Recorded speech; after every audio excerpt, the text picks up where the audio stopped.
Bien, pues ya estamos aquí para discutir, para comentar la noticia que sin lugar a dudas ha sido lo más importante de esta semana, que es la situación crítica que atraviesa el país por los fenómenos meteorológicos Ingrid y Manuel, que han dejado una estela de destrucción y de una situación realmente deplorable en muchas comunidades de muchos municipios del país.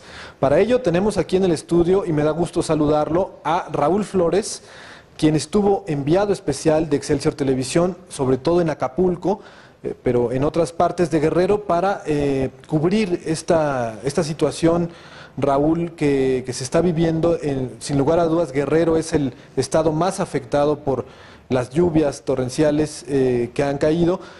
Cuéntanos, Raúl, al llegar al puerto, ¿cuáles son las primeras impresiones que tienes, el panorama de la angustia que estaba viviendo la gente por la situación padecida? ¿Qué tal? ¿Cómo están? Buenas noches. Gracias por haberme invitado. La primera imagen que tengo todavía muy fresca es la llegada al puerto de Acapulco. Un lugar, un aeropuerto completamente inundado, el Aeropuerto Internacional de Acapulco, sin torre de control, completamente oscuro. La pericia de los pilotos de la Marina Armada de México en verdad que es admirable. Nada más me dijeron, señores, agárrense, recen lo que quieran porque vamos a aterrizar. Nos preguntamos dónde va a aterrizar y de repente ya estábamos en tierra con una planta potabilizadora que llevaron.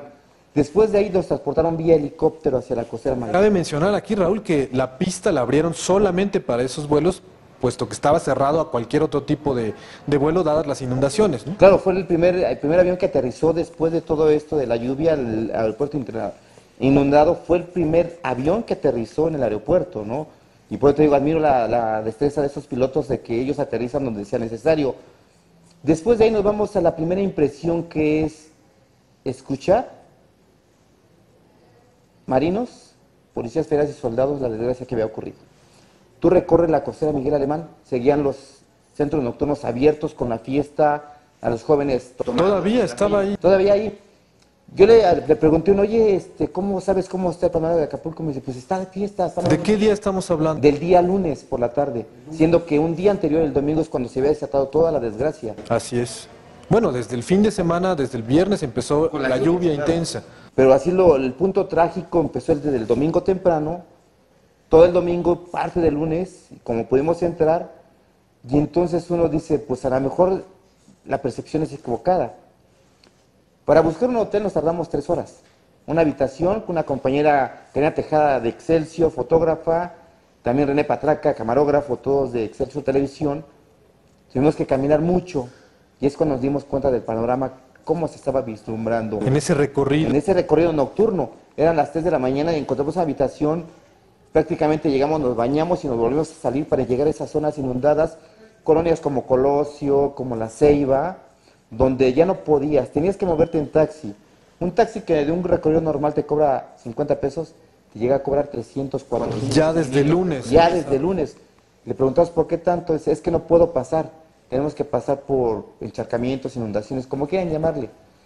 Ya fuimos y el panorama desolador, angustia, dolor, desesperación, tristeza, de ver los testimonios de las personas llorando, porque decían son años de esfuerzo de trabajo, ver casas derrumbadas. Minutos perdieron sus pertenencias. Decía una persona, y lo tengo muy grabado, es en la imagen en la cabeza, que decía, nos dormimos con lluvia, pero nos dormimos.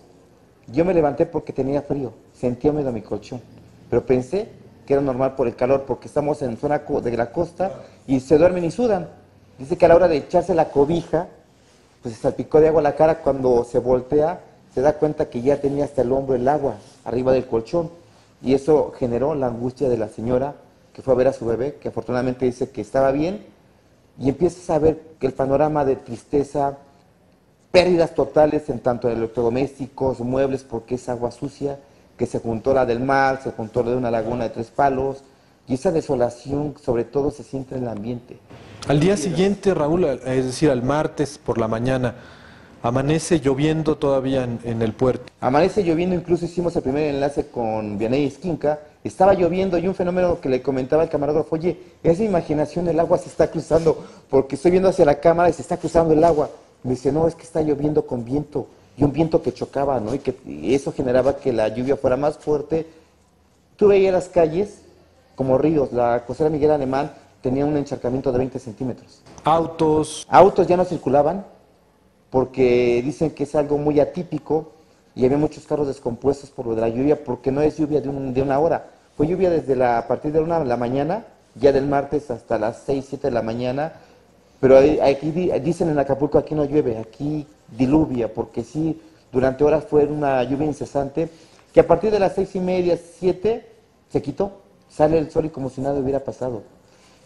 De ahí acudimos a esta zona Esmeralda, zona Diamante, perdón.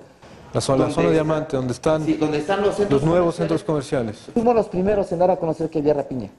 Traemos las grabaciones, están los testimonios.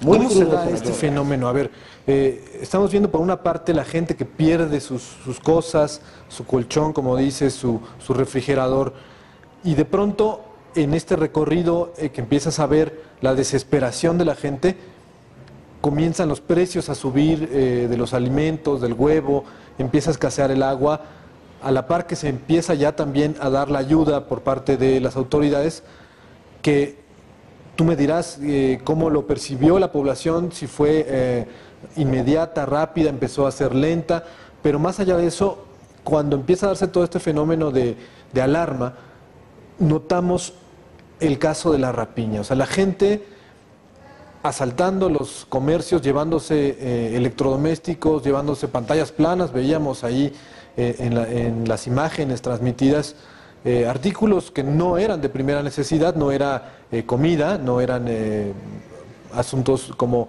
cobijas, sino eran electrodomésticos. ¿Qué notas, qué dice la gente al respecto? La percepción de todos los habitantes del puerto y de otras comunidades es que la ayuda, el gobierno estatal quedó rebasado completamente. La ayuda llega cuando empieza a instrumentarse el plan de N3 por el Ejército, por la Marina y después por la Policía Federal. Ahí es cuando entra la ayuda. Después, cuando se dan cuenta de que empezó esto, como las compras de pánico, supermercados, largas filas, tenías dos opciones, o comprabas agua o comprabas galletas, porque nada más te venían un solo producto. Y lo comprabas. Eso en las tiendas de autoservicio, en las tiendas de conveniencia. Hay testimonios también de que iban por medicamentos y ya no había, porque también compraban medicamentos, aunque no estuvieras enfermo del estómago o de la cabeza, compraban pastillas para la prevención, ¿no? Porque no se sabía, se empezaba a escuchar, sí, que no había vuelos y se empezaba a escuchar ya también a través de los medios de comunicación de que las autopistas del Sol y la Federal estaban cerradas y que por otras conexiones a otros estados no había. Por lo tanto empezaron a hacer provisiones. Compras de pánico. Compras de pánico. Cuando empiezas a ver que el primero saca una televisión de plasma, sigue el efecto dominó, empiezan todos a robar, porque así se llama el delito robar, ¿no? Empezamos a sacarlo también aquí en Excelsior Televisión, fuimos los primeros en decirlo. La Secretaría de Marina Armada de México nos tiene bien monitoreados, como todos los medios, inmediatamente mandan a una brigada de marinos a evitar la rapiña. Empiezan a confiscar las televisiones. En ese momento, antes de la llegada de los marinos, evidentemente no había control. No había control. Te estoy hablando de un trecho de, ¿qué serán? 50 metros inundados. Salías a lo que es la glorieta de Puerto Marqués, policías estatales, policías municipales durmiendo en sus patrullas y todos salían como si nada con carritos. Se ven las imágenes de carritos de supermercados repletos de artículos que no tienen nada que ver con alimento. Incluso se forzaban, sí, se forzaban para sacarlos, pero los sacaban, ¿no? Cargándose algunas tinas, algunas armas de surfing. ¿Te tocó ver detenciones ahí, Raúl? De policías municipales y estatales no. Hasta que llegaron los marinos empezaron a detener. Esto generó un choque entre los pobladores y las autoridades, en este caso de los marinos, porque argumentaban que era para comer. Claro. Y entonces lo ilógico, te llevas una pantalla y ¿cómo te ibas a comer una pantalla? ¿También te tocó ver gente que se abastecía de alimentos o no? Sí, de alimentos sí, incluso las tiendas de autoservicio que están aseguradas dijeron, alimento pueden llevarse lo que quieran, están enlatados, no se preocupen, no perdemos, pero los electrónicos, eso sí no se puede, nada más son puros alimentos. Había personas que sí sacaban sus hadas, incluso pañales, se los llevaban y dejaban pasar, pero ya los electrodomésticos, computadoras, televisiones de plasmas, como los que vemos en pantalla, eso sí ya. Se llevaron más de la mitad, no se habían cuantificado, pero esto fue en un centro comercial, pero aparte estaban las otras tiendas de electrónica especializadas, tiendas de ropa, y son de marcas caras porque estamos hablando de una de las zonas más importantes del puerto. Y ahora, Raúl, los albergues, la situación de los albergues, ¿cómo estaba la gente acomodada? ¿Cómo estaban viviendo esta situación de permanecer en estos albergues cuando tenían su casa perdida o dañada en un punto en el que no podían habitar? Mira, y hay una gran contradicción porque la mayoría de albergues estaba habitado por capitalinos, por personas que se quedaron varadas en el puerto por no poder salir, y te encontrabas de todo tipo de historias. Tenemos ahí las entrevistas con 3 venezolanos y su bebé, que vinieron, atrasaron su luna de miel, bastantes años para venir a las playas paradisíacas de Acapulco. Dicen que llegan del avión, se van al hotel y empezó a llover. No salieron para nada del hotel, solamente salieron para ser trasladados del hotel hacia el albergue, sin dinero, se les perdió el pasaporte, el dinero también se les fue, me comentaba esta persona, y le pedían la ayuda a la Embajada de Venezuela, la cual no habían contactado hasta el día martes.